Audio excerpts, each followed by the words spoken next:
Les agradecemos mucho su interés a todos y una breve introducción a nuestra actividad de Foro Republicano. Foro Republicano es una corporación de derecho privado que nació exactamente hace 10 años, en agosto del año 2011, y que se dedica a la formación de personas, y en ese sentido quedan todos invitados, si me escriben a mi correo, a integrarse a algunos de los grupos de formación que tenemos. Tenemos 11 grupos de formación en estos momentos en distintos horarios, para distintas edades de personas además. Y también Foro Republicano se dedica a tratar de superar lo que llamamos las pobrezas en plural, no solamente la pobreza material, sino las pobrezas del lenguaje, de la drogadicción, de la violencia y otras tantas que hay en el país. Estamos emitiendo también un boletín mensual que se llama Cuadernos de Análisis Político. Llevamos ya 4 números y cuando quieran se pueden ustedes suscribir también en mi correo a ese boletín. Estamos renovando nuestra página web, así que dentro de poco van a recibir ustedes una información sobre la página web nueva. Y como saben, llevamos ya bastantes años, 8 años, haciendo la Feria de los Buenos Libros en Santiago, y 3 años que la estamos haciendo en Viña del Mar, para vender los libros que refuercen nuestras convicciones. Pero mucho más importante que todo eso es nuestra actividad de hoy. Hoy tenemos la alegría, el honor de contar con 2 personas muy queridas, en particular para mí, con la Marcela Cubillo. Muchas gracias, Marcelita, por estar aquí con nosotros esta tarde. Exministra, exdiputada y exalumna. 3 condiciones. Y con Rodrigo Álvarez. Muchas gracias, querido Rodrigo, por estar también con nosotros esta tarde. Exministro, exdiputado, expresidente de la Cámara de Diputados y exalumno. O sea que para mí es una alegría muy, muy grande poder contar con ellos dos esta tarde, dentro de sus tiempos tan apretados y con los desagrados que deben estar pasando, para que hablemos de la Convención Constitucional. Pero sobre todo, 2 grandes personas a las cuales les debemos una profunda gratitud porque hayan querido sacrificarse por nosotros, por Chile así en genérico, pero por nosotros en particular, por cada uno de nosotros que estamos asistiendo hoy y por tantos cientos de miles de chilenos que nos vemos representados en ellos dos. Se han querido sacrificar para defender y promover nuestras convicciones, nuestros ideales. 2 dignísimos discípulos de Jaime Guzmán. Seguramente para ellos es lo que más los puede honrar, que yo pueda decir esto, que son 2 personas que continúan en plena coherencia el mensaje de vida y de doctrina de Jaime. Así que, querida Marcela, querido Rodrigo, muchísimas gracias por estar con nosotros esta tarde. Yo simplemente les voy a ir haciendo preguntas intercaladas, ustedes extiéndanse lo que quieran. Estoy seguro que la gente que nos acompaña, somos ya 130 personas, 130 contactos, sé que hay familias que están reunidas en estos momentos en el contacto, van a gozar con las explicaciones que ustedes les den, pero también seguramente van a sufrir con algunas de las cosas que ustedes nos van a contar. Marcela, lo primero que te quería preguntar es, ¿cómo es el clima humano que se está viviendo al interior de la convención? Bueno, gracias Gonzalo por la invitación. Bueno, a ver, yo creo que el clima humano que se da es muy distinto a todo lo que uno ha visto, todo lo que uno ha... no sé si me escuchas bien. Sí, perfecto. ¿Sí? Ah, ya. Voy a sacar aquí internet para que no se me... No, es muy distinto a todo lo que uno ha visto. A mí me tocó ser diputada 8 años, junto a Rodrigo. Los 8 años que fui diputada de oposición, fui diputada en minoría, pero habían códigos que se respetaban. Había respeto, se podía disentir políticamente, pero te respetabas. Entendías que el otro podía tener una visión política distinta a la tuya, pero no por eso estaba deslegitimado para estar ahí ni para plantearla. Y hoy día, en cambio, en la convención estamos inmersos en un ambiente que yo de verdad siento que no es el Chile real, además. Es un ambiente muy, de mucho fanatismo. De verdad sienten que no es legítimo que pensemos como pensamos. que no tiene validez moral nuestra postura política o frente al futuro del país. No somos legítimos nosotros de estar sentados ahí enarbolando ideas que son distintas a las de ellos. Entonces eso te produce un aspecto de intolerancia y al final que es muy violento, y que es un camino en el cual ellos se sienten que encarnan el bien, que encarnan la bondad, que encarnan la justicia, y nosotros todo lo contrario. Nosotros no es que tengamos una visión política distinta de Chile, no es que nosotros estemos defendiendo nuestra visión de justicia, sino que ellos defienden a los buenos, nosotros defendemos intereses, ellos defienden a las víctimas, nosotros defendemos privilegiados. Entonces eso los pone siempre en una actitud de sentirse con derecho a cancelarnos, y los discursos en general son de mucha agresividad y de resentimiento en lo social, en lo político, en lo ideológico. Así lo siento yo, por lo menos. Qué duro de oír, pero bueno, nos imaginábamos algo así. Rodrigo, y en ese sentido se ha logrado, tienes tu cámara ahí, prendiste tu cámara y ya estás en tu casa. Qué bueno verte en tu casa ya. En ese sentido, Rodrigo, ¿se ha logrado cohesionar a los convencionales de nuestro sector, no para que se atrincheren en el mal sentido de la palabra, sino para que desde una posición hagan un planteamiento coherente, unitario?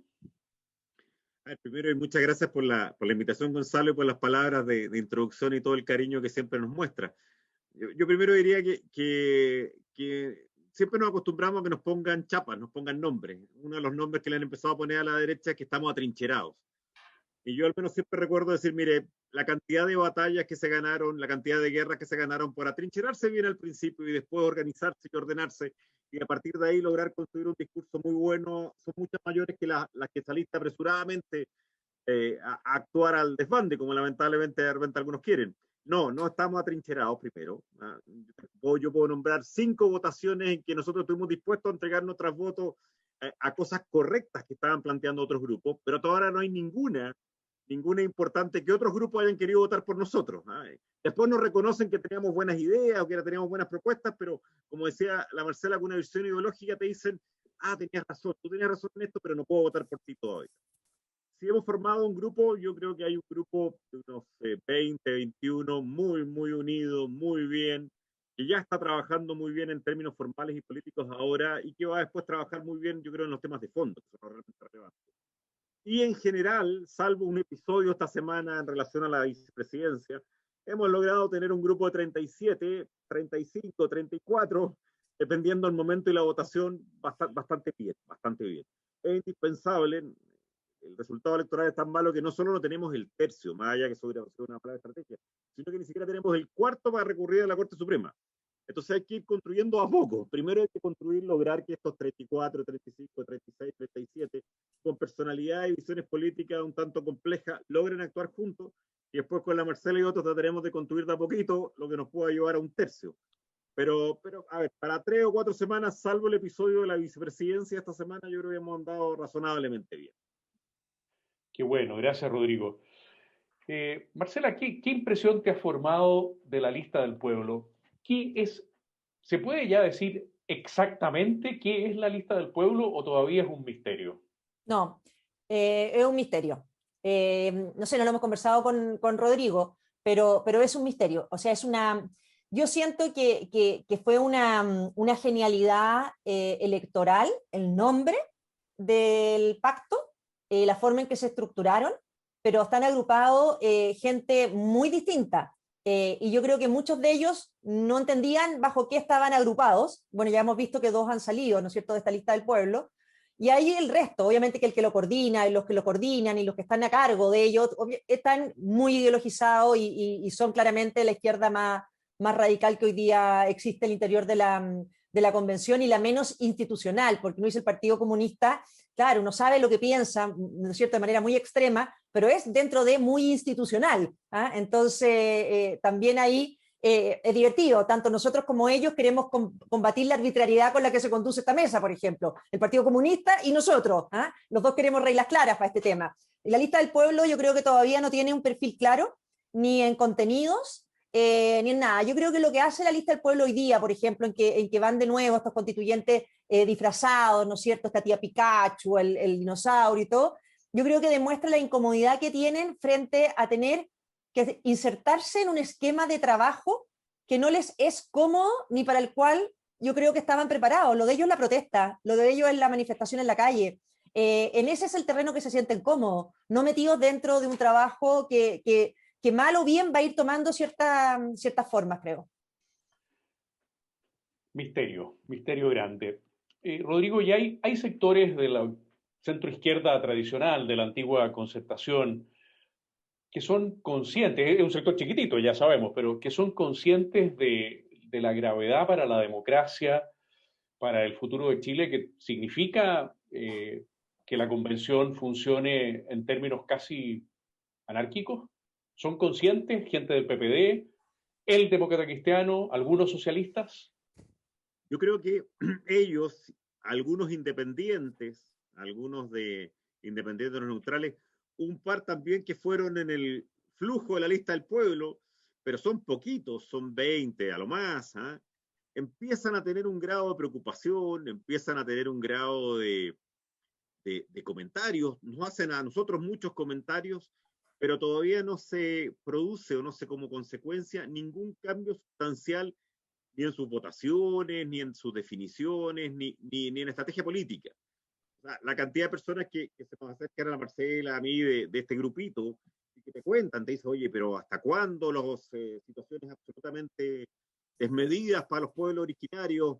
O sea, ¿hasta cuándo la arbitrariedad, sobre todo las primeras 2 semanas de la mesa? ¿Cuándo nos organizamos y empezamos a trabajar como comité? Tú le preguntabas a la Marcela, la lista del pueblo no quiere nada institucional, entonces para ellos todo es asambleístico, todo es en discusión constante, ojalá repetida 7 veces, cada cosa que se aparece a organizar la asamblea, la convención, es negativa. Organizar algo tan mínimo como comités, como que nos dividamos por grupos de 9 personas, no lo aceptan. Es como recordando los primeros años de la Revolución Rusa, la dinámica de los soviets, ¿eh? Todos vamos a asamblea, todo se decide grupalmente, nada institucionalmente. Bueno, todos te critican esto, o sea, este grupo de 20, 18, 15, 22 te critican. De repente tienen ciertas acciones, por ejemplo, cuando se repitió incorrectamente una votación, tuviste cierto rechazo, pero primero, son muy poquitos, son mucho menos que los 37. Segundo, tienen un problema que todavía no logran romper, que es un problema de que no están dispuestos todavía a asumir ni un costo por votar con nosotros, junto a nosotros. No se atreven. Nosotros tenemos la lepra dentro de la convención y no se acercan. Imagínate, ocurrió un episodio esta semana, te comentaba, con las vicepresidencias. En un momento dado, un grupo del Chile Vamos estuvo dispuesto a entregarle todas las firmas necesarias para que uno de ellos fuera vicepresidente. Y lo único que pedían era que ojalá fuera una persona de Renovación Nacional de vicepresidente, de dupla, no es ni siquiera vicepresidenta. La dupla solo actuaba si que había un tema de paridad y si había un sorteo, o sea, no servía de nada, no servía absolutamente nada la dupla. Y aún así no estuvieron dispuestos, a pesar de que Renovación Nacional entregaba todas las firmas para ser vicepresidente, no estuvieron dispuestos a llevar de dupla a alguien en algo que era totalmente irrelevante. Entonces sí, yo creo que empiezan a darse cuenta. Estamos a 1 mes y medio, Gonzalo, a discutir cualquier cosa de fondo, 1 mes y medio por lo menos. O sea, la mesa considera, el vicepresidente Baza considera que a finales de septiembre empezamos a discutir algo de fondo. Pero en esta etapa iniciales todavía no se ha cruzado la orilla de estar dispuesto a conversar, digamos, a acordar algo con nosotros. Impresionante. Y tú mencionaste a Baza y otros le hemos tenido el ojo puesto a Atria por años, ¿no? ¿Qué están pesando Atria y Baza, Marcela? ¿Están un poco nerviosos también con esta situación de caos no institucionalizado o ellos esperan en ese contexto a río revuelto ganar como pescadores?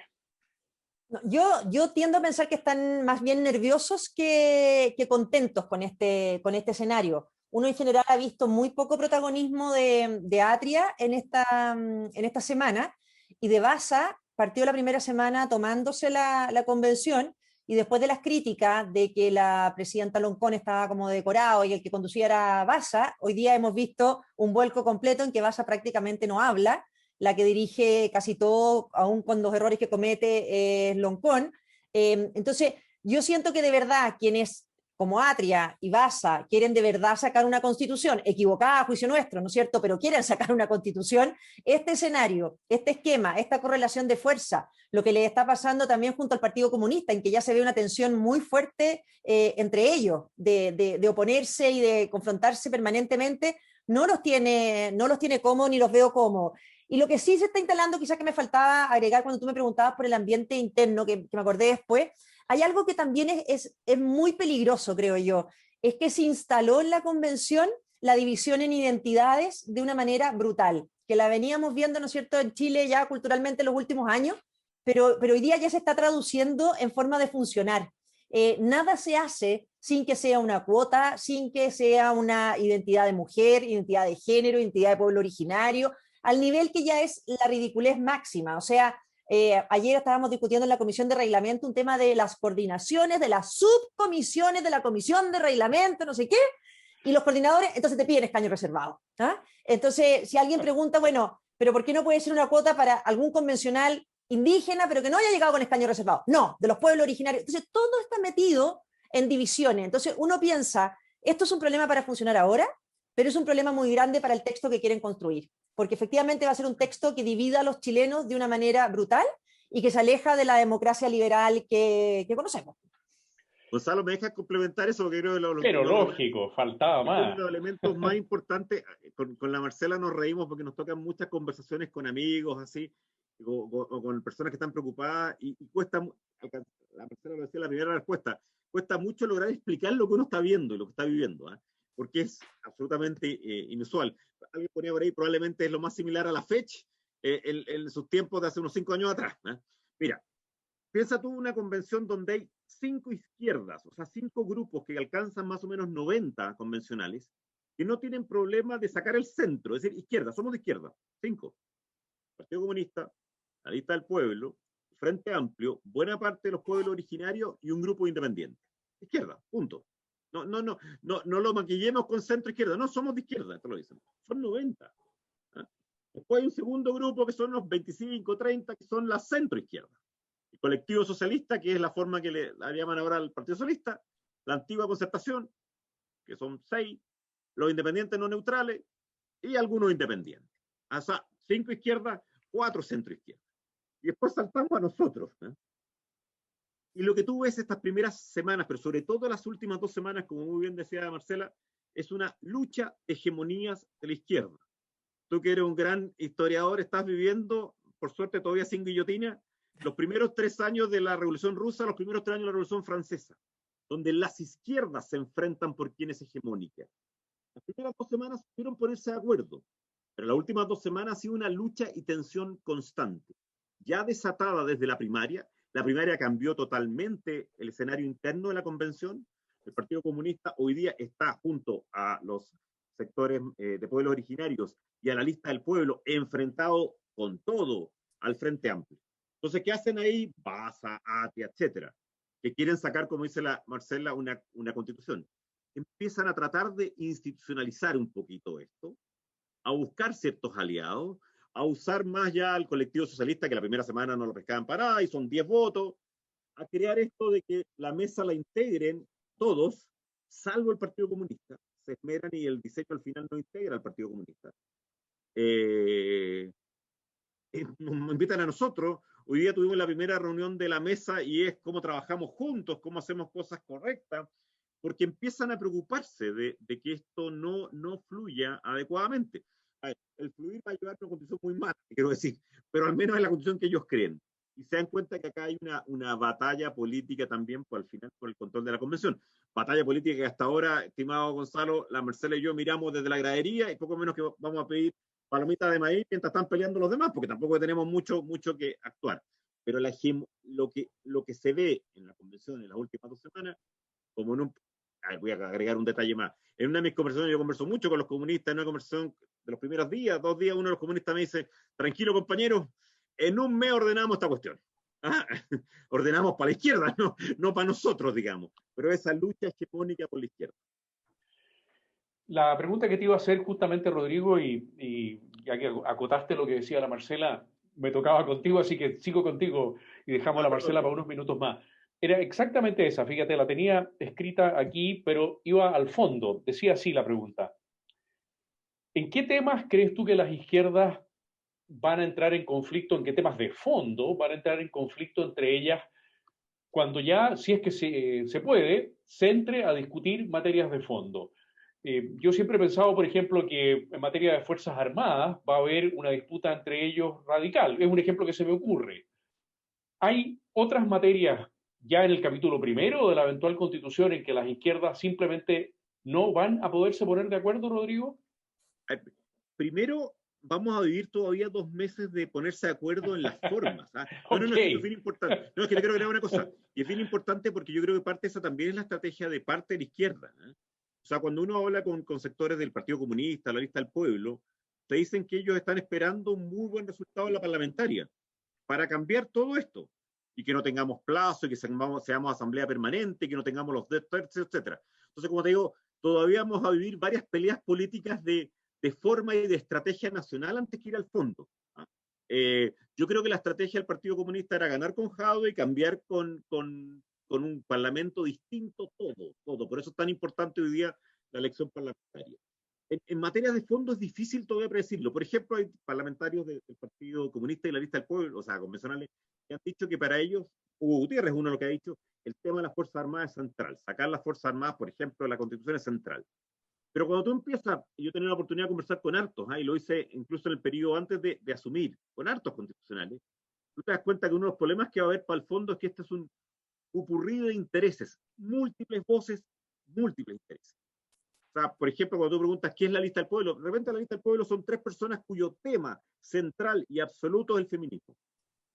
Por lo tanto, cuando tú dices, oye, pero hablemos, no sé, del Banco Central o la propiedad, te miran con una cuestión, pero no sé, eso no es mi tema.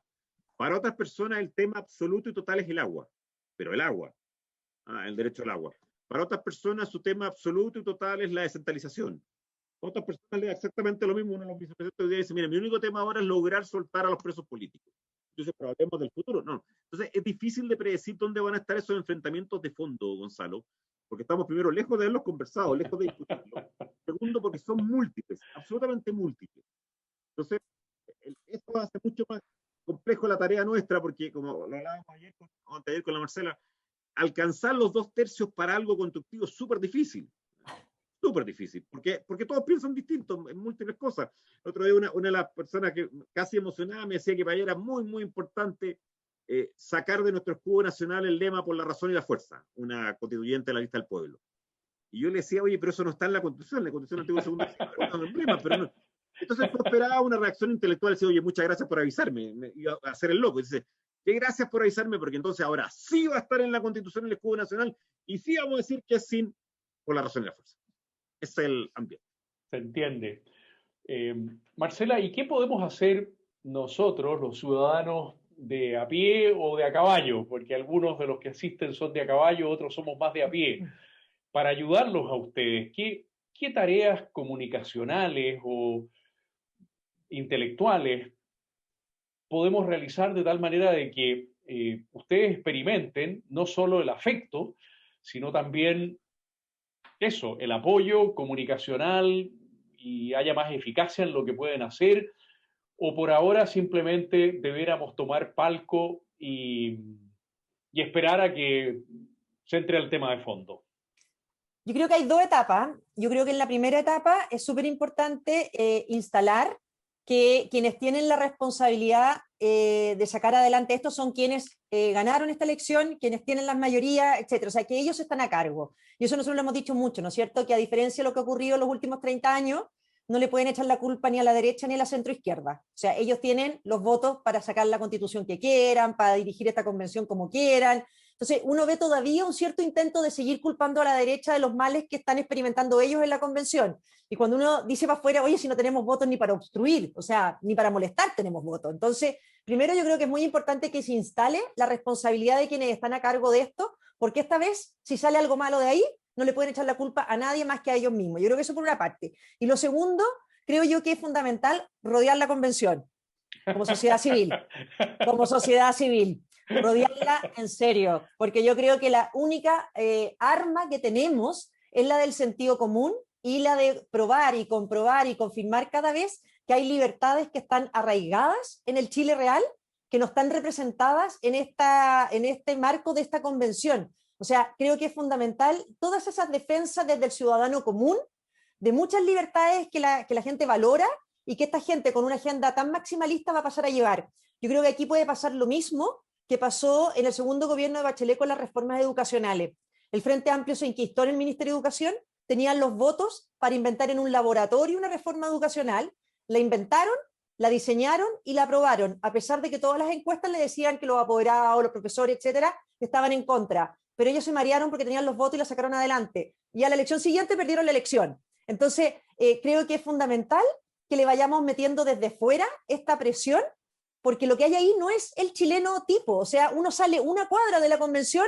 El otro día con Rodrigo salimos una cuadra y la gente te dice, por favor, no indulten a los presos políticos. O sea, hoy día un taxista, qué bueno que le pararon el carro a la Loncón porque ya es demasiado. O sea, la gente tiene mucho más sentido común que lo que está replicado dentro de esa convención. Entonces, creo que todo, aquí cuando se decía antes que la participación ciudadana es como un eje de la izquierda, no, dada la composición que hay en la convención, la participación ciudadana, la sociedad civil tiene que ser un eje muy, muy, muy nuestro en esto, ya sea para tener un mejor texto o uno menos malo, y segundo, si no, para ir reconstruyendo lo que son las ideas de nuestro sector que es tan alicaída.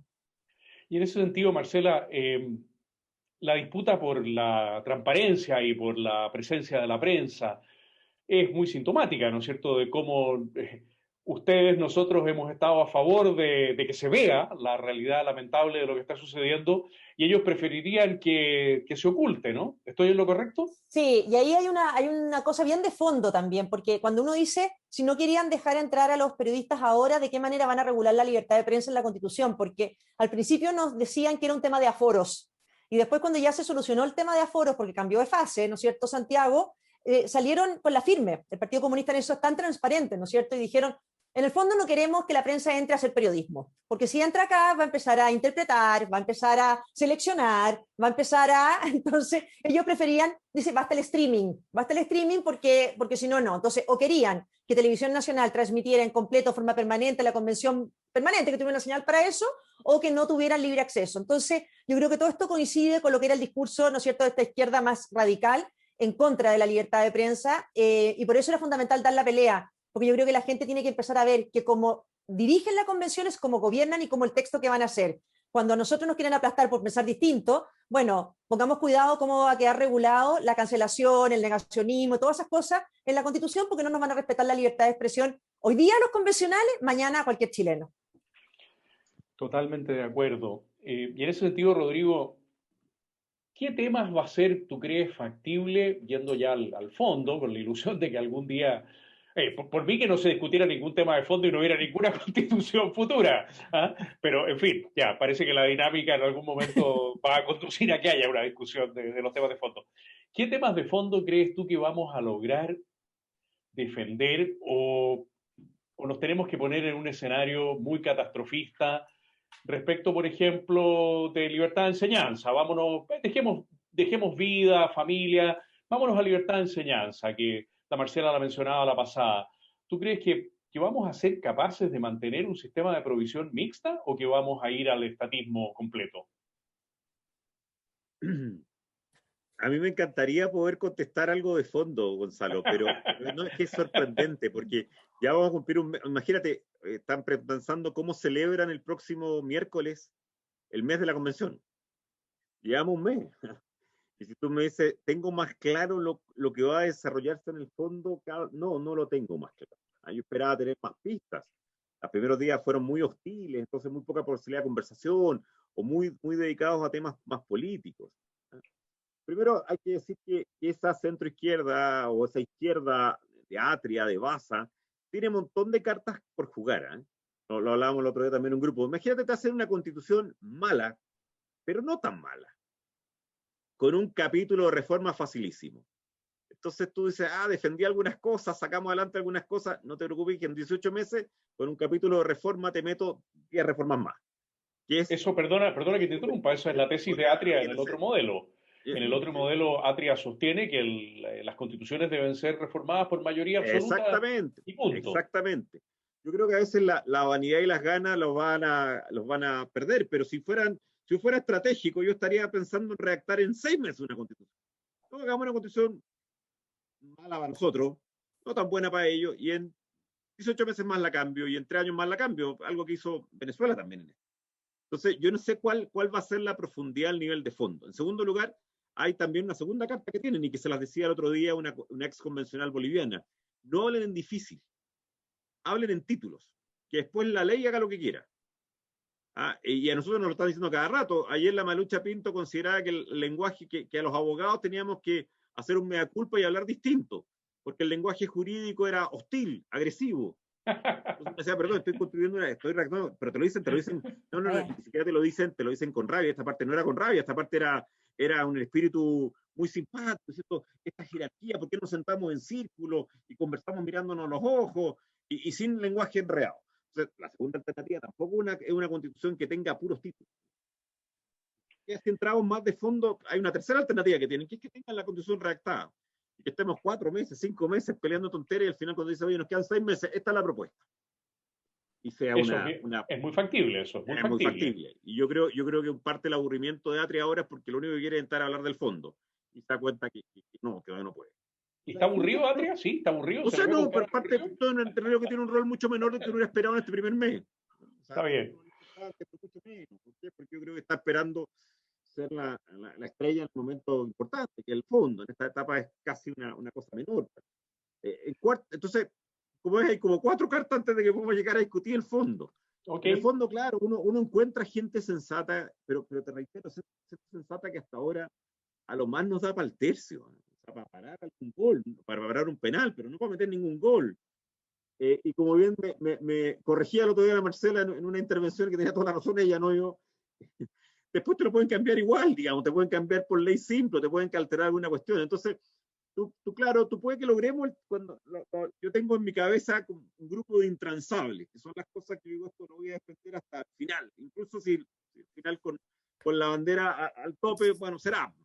Pero varios de esos intransables, por ejemplo, el derecho preferente de los padres a educar a sus hijos, que me aclaraba la Marcela, claro, pero te meten un cambio en la libertad de enseñanza, te meten un cambio por acá en la estructuración de la educación y da lo mismo, una declaración. Entonces, yo creo que hay muchas cartas antes de saber lo que vamos a poder defender en el fondo. Si tú dices, hay un montón de gente sensata, cuando tú le preguntas más de un tercio, mucho más, y cuando tú le hablas en abstracto, claro, coinciden contigo en muchos temas. Pero a mí lo que me preocupa es cuando sea en medio de la sala, con la tensión de la sala, con la presión de la sala, con todos mirándose, nuestro futuro es no muy prometedor. Oye, ¿puedo agregar una cosa ahí o no? Pero A lo de Rodrigo. No, porque, a ver, cuando uno dice cómo se va a poner uno de acuerdo con ello o en qué punto podía encontrar, yo antes de que empezáramos, o sea, desde el resultado de la elección hasta que asumiéramos, yo transmitía siempre, decía, no, nosotros tenemos que encontrar esos niveles de abstracción más arriba en que nos vamos a poner de acuerdo en algo más abstracto y que después quede entregada a las leyes, ¿no es cierto?, la implementación. Y ahí podemos encontrar puntos de acuerdo en materia de montones de libertades y decimos que va a ser mandato al legislador después regularlo.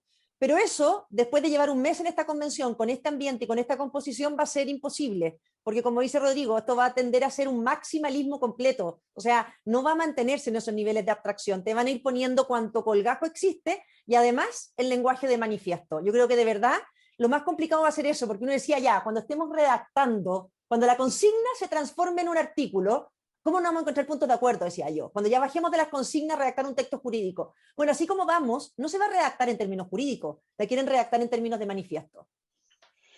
Por eso cuando habló esta ex convencional de boliviana, claro, la prensa en general tomó el tema que ella decía, rodeen la convención, presionenlos con la pasión, y la prensa tomó más eso. Pero para mí siempre lo más interesante fue la segunda frase, fue decir, escriban en fácil y sin texto jurídico. Porque esa forma, claro, cuando tú tomas cualquier artículo de la Constitución y sus varios incisos, requieren un pensamiento y una reacción. Cámbialas por un título. Y es más, lo van construyendo, Gonzalo. Por ejemplo, inicialmente se dieron cuenta que no tenían los votos, pero inicialmente querían prohibir la abstención. Que no se puede, que estuviera prohibida. El Nuevo Chile. Y después como concesión nos dijeron ya, los vamos a dejar abstenerse en un 15% de las votaciones. Y después dijeron, no, saben que en realidad cuando se dieron cuenta que no podían obtenerlo, esta era una tesis del Partido Comunista, no podían obtenerlo, cambiaron y dijeron, no, saben que mejor que la abstención no sirve para nada, es como si no estuvieras presente, por tanto no está en quórum. Por tanto, los quórum bajan. Pero ¿cuál es lo interesante de la abstención? Algunos de mis aliados creían que era contra nosotros. Yo decía, oye, no es contra nosotros. Si ellos saben, nosotros vamos a votar en contra. Imagínate el siguiente título: la salud en Chile debe ser pública. Solo ese título, ese nomás. Claro, la Marcela y yo vamos a votar que no, pues tiene que haber también salud privada. La izquierda va a votar que sí, solo pública. Pero al no haber abstención pone en una situación súper compleja al votante de centro-izquierda promedio, que dice que a mí me gustaría redactar que la salud será preferentemente pública y en parte privada. No, no pueden. Así que a favor o en contra. Y si es en contra, votas con la derecha. Entonces, además, está muy bien pensada la estrategia. Las izquierdas han sido siempre maniqueas, eso no se nos olvide. Nosotros somos capaces de hacer matices, pero las izquierdas no. Marcela, ya que estamos en Juego Olímpico, vamos a jugar ping-pong un rato. Yo te voy a dar un nombre y tú me vas a decir qué impresión te ha dado. Agustín Esquella. Irrelevante. Nada que valga la pena. No, mira, nosotros lo hemos tratado de apoyar ya varias veces, ¿no es cierto? Lo apoyamos para la vicepresidencia, lo apoyamos, o sea, estuvimos dispuestos a apoyarlo, pero al final no se dio. Después lo apoyamos en la comisión de reglamento. No logra apoyos, o sea, de verdad es una persona que está completamente irrelevante, no por su categoría intelectual, que es fantástica y todo el cuento, sino porque no existe, no tiene, como le dicen acá los colectivos, no tiene un colectivo lo suficientemente, entre los colectivos y los territorios yo estoy hasta acá ya, pero no tiene un colectivo que lo apoye de manera que pueda ser relevante. Entonces tú puedes estar dispuesto a apoyarlo a él, porque obviamente que es menos malo que muchas de las personas que están dirigiéndonos, pero no tiene los apoyos suficientes en su sector. Yo creo que en su sector no es escuchado. No tiene un sector donde ser escuchado, entonces creo que las capacidades de él no funcionan en este asambleísmo. Y yo creo que él calculó mal, que iba a poder tener injerencia, pero en otro tipo de funcionamiento. Si este asambleísmo a nosotros nos ha costado acomodarnos y no tiene nada que ver con lo que era la Cámara de Diputados, o sea, con nada. Entonces yo creo que eso es lo que lo perjudica. Benito Baranda. ¿A mí o a Rodrigo? No, a ti. No, estamos en Juegos Olímpicos contigo. No, yo, Benito Baranda, confirmé lo que pensaba de él. Que es una persona completamente de izquierda y que tiene las mismas lógicas contra el que piensa distinto, esas mismas lógicas totalitarias. A mí me tocó la primera noche, la noche de la elección, un programa de televisión con él, y que ya en esa primera noche él cuestionaba el respeto a los 2/3 que estaban en la Constitución. Entonces, a mí me da risa porque hacen campaña como si fueran moderados, pero al final, recién elegidos, estaban en la posición más disruptiva, que es la que ni siquiera respetan los quórums que están establecidos en la Constitución. Me queda uno más para ti. Chuta. Patricia Politzer. Está viviendo una convención distinta, lo está pasando mucho mejor porque yo creo que en su imaginario está viviendo en otra convención. Yo leí una columna que escribió, la vi en Twitter el otro día, que escribió una columna no sé en qué medio, en que describía lo maravilloso que eran los diálogos que se estaban produciendo y los debates que se estaban produciendo en la convención. Y yo de verdad siento que sí lo cree y sí lo ve. ¿Ah? Entonces, seguramente está siendo mucho más feliz que nosotros. Ya, Rodrigo, dos pimponeos contigo ahora. Dos exalumnos míos, fíjate, te voy a preguntar por dos exalumnos. Daniel Stingo. Rodrigo, Daniel Stingo. Compañero de curso mío más ya, yo me la jugué, así que juégatela. Yo me la jugué compañero de generación. Voy a usar la misma hasta ahora. Una de las mismas palabras que usó la Marcela: irrelevancia y sorprendido de lo que está. O sea, casi no ha hablado, casi no ha participado, está en una salita aparte. Yo creo que él esperaba una cuestión de superstar, de comunicaciones y de mucho discurso, y como esto es 6 o 7 horas repartiendo el mismo discurso, debe aburrirse también.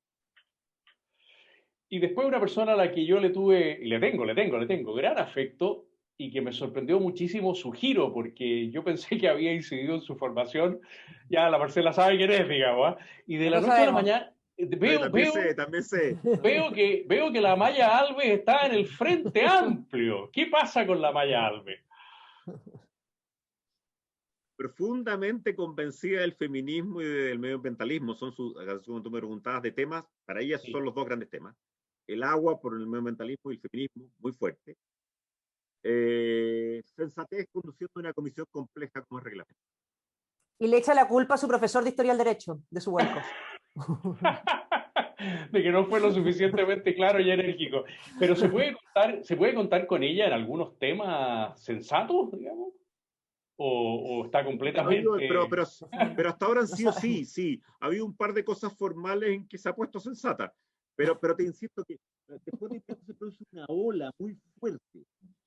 Si tú dijeras, elige, si a la Marcela viene y dijera, tráete un aliado más, una persona más de fuera del mundo, y me dijera, ¿qué características buscaría? Yo buscaría una persona que sea valiente y sensata. Que no conozca nada de derecho, me da lo mismo, que no conozca nada de la Constitución, me da lo mismo, pero que fuera valiente y sensato. Porque cuesta mucho, y le cuesta mucho a ellos hasta ahora estar dispuesto cuando es una marea. Por ejemplo, yo creo que Agustín Esquella, una de las sorpresas que debe tener, o sea, tiene múltiples sorpresas. Imagínate, el otro día hablaba con él, nos dan 2 minutos para hablar. Y él me decía, pero Rodrigo, yo en 2 minutos ni siquiera he explicado el título. Bueno, esta es la realidad, don Agustín. 2 minutos. Entonces, yo creo que a él le pasa a mucha gente, a él le pasa que es un entorno muy agresivo no, ya hablaste 2 minutos y hablaste enredado más encima. Entonces, no, yo creo que todavía no demuestra valentía y sensatez como creo que es lo que se va a requerir en muchos momentos. Todo buen alumno de Historia del Derecho, y ustedes lo fueron, muy buenos, sabe que hay, que hay un articulito que sigue vigente, ¿no? Que dice algo así como que ninguna persona ni reunión de personas podrá atribuirse otros derechos que aquellos que expresamente le han entregado la Constitución y las leyes, ¿no? Puede llegar un Artículo 4 momento... de la Constitución del 25 y artículo 160 de la Constitución de 1833. Muy bien, Rodrigo, fuiste para atrás, muy bien.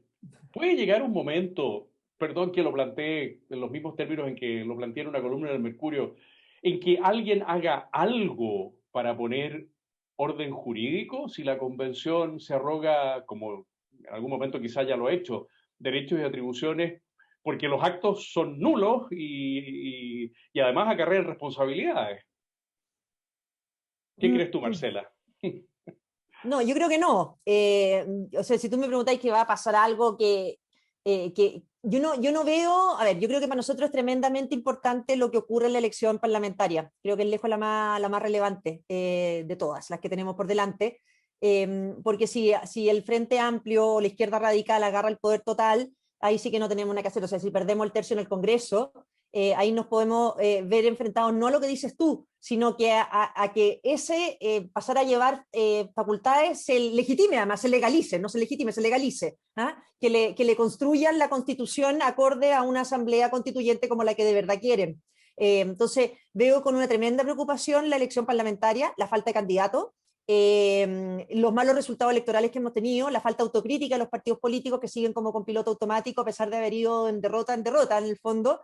Entonces siento que el mayor riesgo que tenemos es que todo esto que tú estás viendo hoy día como un pasar, o sea, accederse a sus atribuciones constitucionales y actuar fuera del marco legal, bueno, lo van a terminar legalizando si agarran ese poder. Pero siento que hoy día, desde el minuto en que el Tribunal Constitucional se suicidó, ¿no es cierto?, de la manera que lo hemos visto los últimos años, no fue necesario que la Convención lo matara, se suicidaron. Hoy día leía, apurada en realidad porque hemos estado todo el día en comisión, esto de que al presidente le impiden meter un veto en el Congreso, o sea, que la Cámara de Diputados vote y decida que es inadmisible un veto del presidente, o sea, no dejan que el presidente ejerza sus atribuciones, y uno dice, bueno, lógico, vaya al Tribunal Constitucional. No, deciden que van a promulgar la ley tal como la aprobó entonces la Cámara de Diputados. Y la razón del veto era que excedía, que estaba fuera de las ideas matrices. ¿Cómo está fuera de las ideas matrices un veto del presidente al proyecto de garantía de la niñez o no sé cuál? Entonces, estamos hace rato en un esquema en que nadie, ni nada, ni el sistema, ni el Estado de Derecho se hace respetar. Sí, no voy a agregar nada, pero todos sabemos que eso ya pasó en una ocasión en la historia de Chile. Rodrigo, la Marcela lo dijo a la pasada ya, ¿están incidiendo los partidos, algunos más, otros menos, o la mayoría de los convencionales están actuando con la libertad que corresponde a sus cargos? No, a ver, primero yo creo que en general los partidos están con tal nivel de problemas en las manos, ¿ah? Y tantos desafíos, y está todo tan complejo, eh, que no, primero acuérdate que hay muchísimos convencionales constituyentes que no reconocen partidos, que son independientes, que no reconocen lista al pueblo, etcétera, etcétera. Claro, si tú dices, el partido más ordenado de lejos, por supuesto, como siempre, el Partido Comunista, ¿ah? Y eso, por supuesto, actuar en toda institución muy partidistamente, así que muy enlazado. Pero los demás, en general, poco. También nosotros yo creo que correctamente, voy a hablar de la parte de la centro derecha, tomado la decisión de actuar muy juntos, y nosotros, y tomando decisiones nosotros. Porque al mismo tiempo te quiero decir, como lo contaba la Marcela, es tan complejo el análisis interno que tampoco es muy entendible para partidos que yo espero que estén dedicados a ganar la elección parlamentaria antes que a darnos consejos o instrucciones. No, yo creo que están actuando poco. Me da la impresión de que algunos un poquito más, pero no, muy poco. Yo creo que ya es bueno que Diego se ponga a sí mismo en cámara y pueda leer para que terminemos en unos 10 minutos más, 12 minutos más, respetar la vida de familia de todos los asistentes y sobre todo de la Marcela y de Rodrigo. Y Diego nos pueda leer unas 3 o 4 preguntas que le haya seleccionado y que sean, como le decía yo al comienzo, complementarias de las que yo había preparado, de tal manera de que temas que a mí no se me ocurrieron o que no han salido, los podamos oír a partir de algunas de las 170 personas que han asistido hoy día. Diego. Ya. Voy a partir con una pregunta de Alejandra Boyd. Dice, ¿cuánto influyen en el ambiente las divisiones que menciona Marcela? La ruptura legislativa de los últimos años con el sistema de derechos individuales, otorgados en base a criterios objetivos que introdujo el enfoque de derechos subjetivos de tercera generación de colectivos, ¿cuánto cedimos en eso sin darnos cuenta de las consecuencias? ¿Hay arrepentidos en el 80% de la prueba? Varios temas, pero creo que tomaba algunos puntos distintos de los conversados. Tú, Marcela, tú. Bueno, yo creo, primero, yo creo que, voy a partir al revés, yo creo que sí hay arrepentidos. Y nosotros hacemos bastantes bromas ahí a algunos, porque ¿dónde está tu constitución liberal? Breve, mínima, que va a salir de este lindo proceso, eso también. Pero no, o algunos que decían, no, démosle la posibilidad a la convención y después en el fondo votamos en contra, te decían algunos en las campañas del apruebo y del rechazo, y te decían, bueno, si el plebiscito de salida es casi nominal, o sea, o sea, te van a hacer imposible que esto termine en un proceso plebiscitario que se pueda rechazar, creo yo, porque o te lo van a eliminar si es que va muy bien el plebiscito, o no, o sea, eso no es, yo nunca entendí que eso fuera opción. Entonces yo sí creo que hay arrepentimiento, sí hay, yo creo que por lo menos lo que uno ve, lo que uno siente, bueno, el más honesto fue Agustín Esquella, ¿no es cierto?, cuando dijo que incluso gente del circuito de él le decían que estaban arrepentidos de haber votado a prueba cuando veían lo que estaba ocurriendo en las primeras semanas. Yo creo que lo que es más de fondo el inicio de la pregunta, cuánto hemos cedido, ¿no es cierto?, no solamente en lo que explicaban en la pregunta, sino yo creo que en gran parte estamos en esto por años de ceder más que ceder, en ni siquiera haber dado en política la batalla cultural contra las ideas de izquierda, ¿no es cierto?, cuando nos fuimos moviendo entre ecosismos y personalismo, o en el fondo creyendo que si llegábamos a gobernar lo que importaba es que fuéramos muy eficientes y creíamos que eso bastaba, sin cruzarnos culturalmente con las ideas de izquierda y sin ser capaces desde las ideas de libertad de dar soluciones a las injusticias que afectaban a los chilenos. Entonces fuimos cediendo muchísimo, o sea, el ejemplo que uno tiene más claro en educación, si en educación no basta que administráramos eficientemente los colegios, que les pusiéramos muy buena infraestructura, si no estamos dispuestos a defender el mérito, si no estamos dispuestos a defender el premio al esfuerzo, si no estamos dispuestos a defender el derecho de los padres, hay una cantidad de cosas que las fuimos dando como por sabía. Entonces yo creo que lo que estamos viviendo hoy día, tanto en ambiente como en correlación de fuerza, es fruto de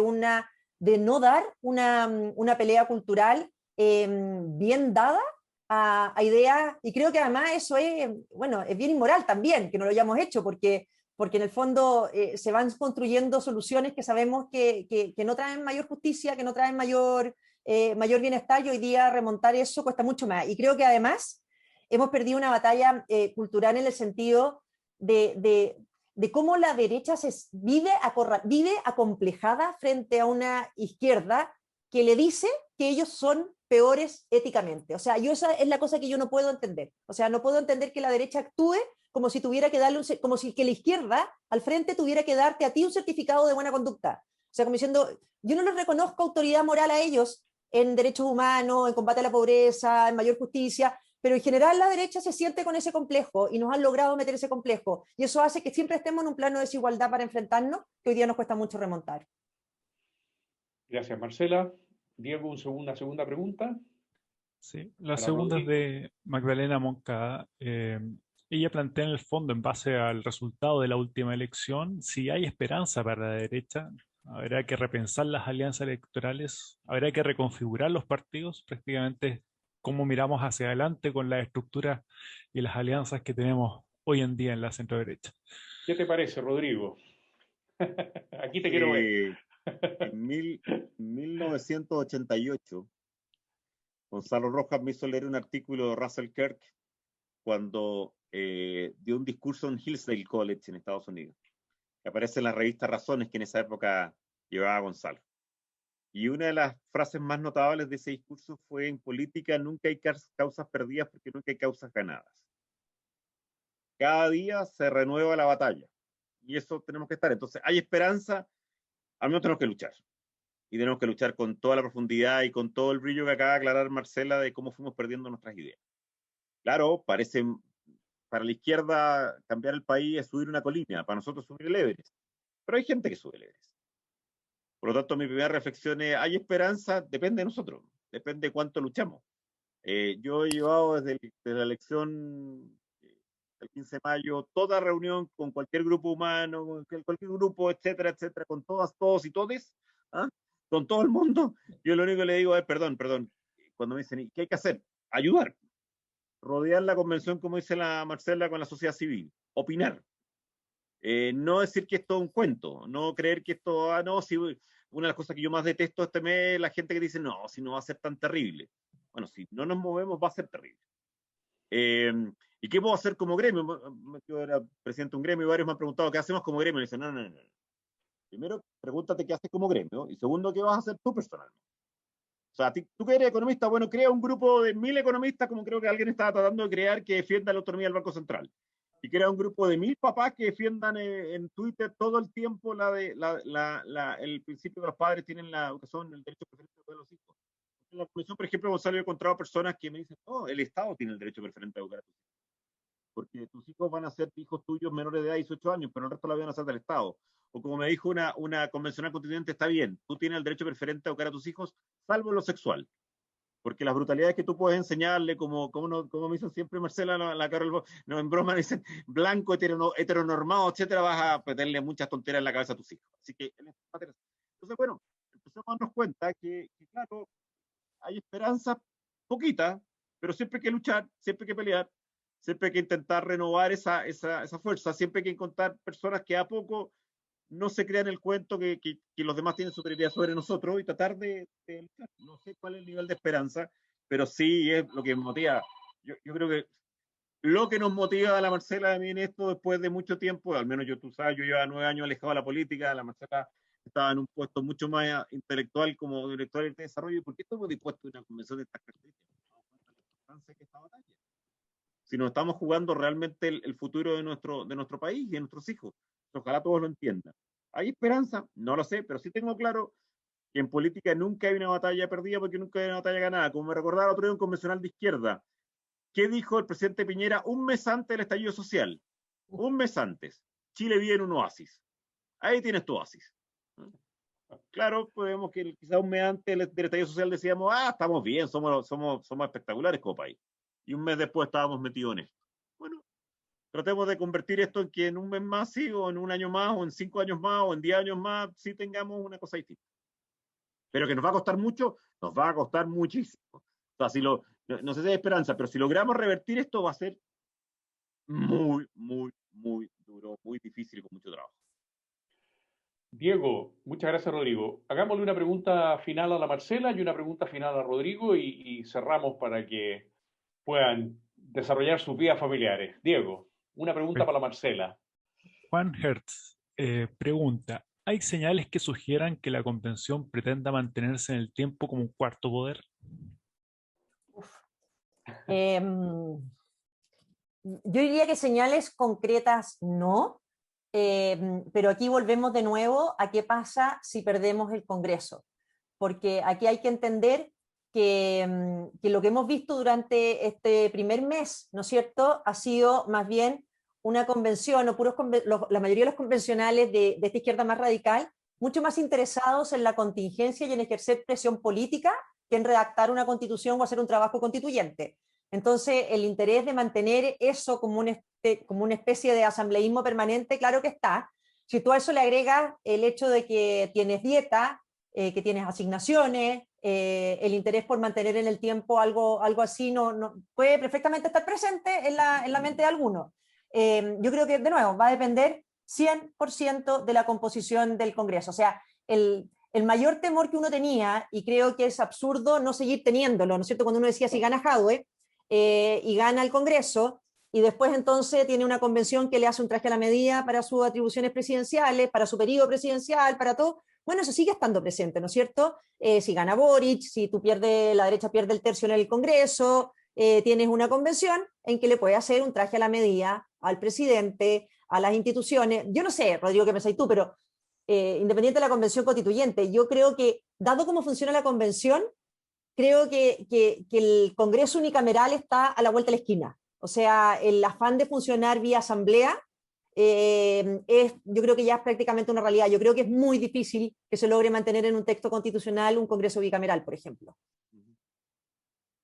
Y le hacemos entonces, gracias Marcela, una última pregunta, Diego, a Rodrigo, y a continuación vamos cerrando después de una hora de trabajo.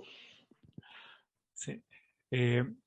Óscar Olivares consulta, ¿qué debe tener esta Constitución para que se considere como tal buena y se vaya por aprobarla en la salida, en este plebiscito de salida? Y prácticamente, ¿qué es lo que uno podría esperar en términos positivos para poder aprobarla? Y eso también, esta pregunta también sugiere es si la opción de rechazo en el plebiscito de salida es una opción válida como para empezar a trabajarla en algún punto. Creo que ambas cosas están un poco mezcladas en la inquietud claro. de Óscar Olivares.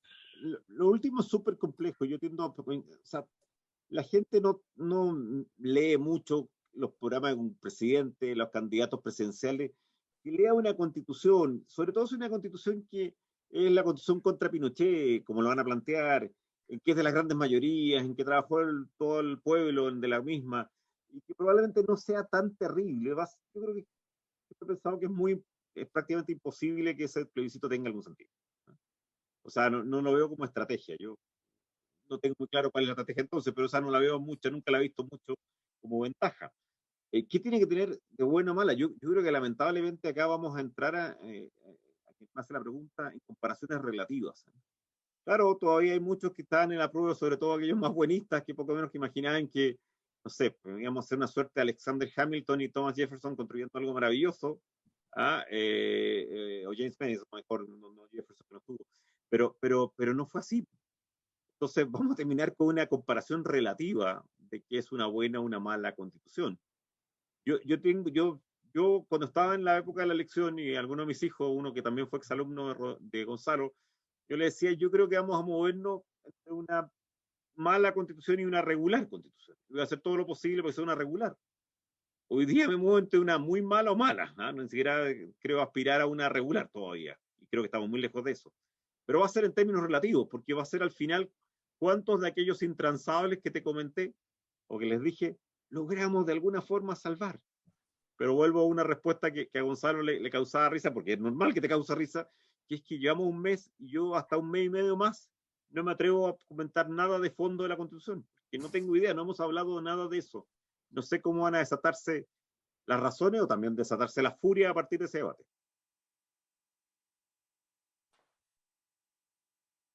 Tenía el micrófono apagado, ahora sí. Bueno, queridos Marcela y Rodrigo, muchísimas gracias. Solo a nombre de los 175 que estuvimos oyéndolos con el mayor agrado y admiración, una gratitud muy profunda y también un empujoncito. Yo sé que ustedes lo hacen y háganlo cada vez que puedan. Acordarse de Jaime, tener presente a Jaime Guzmán en su grandeza de amor a Chile, de servicio desde su amor a Chile a Dios como creyente fiel que lo fue, y tengan la seguridad de que hay muchísima gente que, no solamente porque hemos estado un ratito con ustedes, una hora acompañándolos y oyendo las cosas tan interesantes que nos han dicho, sino porque vamos a estar disponibles para lo que nos pidan, están atentos y pendientes de lo que ustedes hagan, viendo que no tenemos a Jaime, que este año, hace pocos días atrás, ¿no es cierto?, cumpliría 75 años. Muchas de las cosas que nos han pasado seguramente habrían sido distintas con Jaime vivo, pero tampoco podemos especular. Ustedes son los que tienen ahora, sumo por supuesto, ¿se acuerdan que hubo una portada de la revista Realidad en que ustedes eran la generación bisagra, ¿no es cierto? Sí, la tengo. Ahí estaban la Marcela Cubillos, Rodrigo Álvarez, José Antonio Cast, los tres vigentes, Marcelo Forni, Gonzalo Uriarte y Darío Paya. Habría que recuperar a Marcelo, a Gonzalo y a Darío, incorporarlo más, porque esa generación que llamamos bisagra en su momento tiene hoy día sobre sus espaldas una responsabilidad enorme. Cuenten con nosotros, pídanos lo que quieran y sepan que los creyentes estamos rezando por ustedes y que todos estamos no confiados, porque no se puede tener confianza alguna, pero sí esperanzados en que ustedes van a hacer un trabajo magnífico y que todos juntos vamos a poder defender esta querida patria. Un cariño muy grande, Marcela, Rodrigo, muchas gracias a Diego por la coordinación fantástica y a todos los que estuvieron presentes hoy día. Espero que, iba a decir, hayan disfrutado. No podemos disfrutar de un panorama tan triste como el que nos han reseñado la Marcela y Rodrigo, pero sí que nos envalentona para seguir el ejemplo que ellos nos están dando. Muchísimas gracias, querida Marcela, querido Rodrigo, que tengan una simpática comida esta noche. Bueno, no, gracias, y gracias a ti, Gonzalo, qué bueno verte de nuevo, así que muchas gracias por la invitación. No, gracias a todos. Muchas gracias a ti, te lo quiero decir que en mi casa yo le digo que el que me pregunta cómo te fue en el trabajo en el día, no le hablo, digamos. Así que reitero para todos los que quieran escribirnos a nuestro correo, al mío personal o al correo de Foro Republicano, entrando a la página web de Foro Republicano, que tenemos esos grupos de formación disponibles como durante tanto tiempo los pudimos desarrollar y los seguimos haciendo con la Fundación Jaime Guzmán. Un abrazo grande para todos y muy buenas noches. Gracias, buenas noches. Buenas noches, gracias.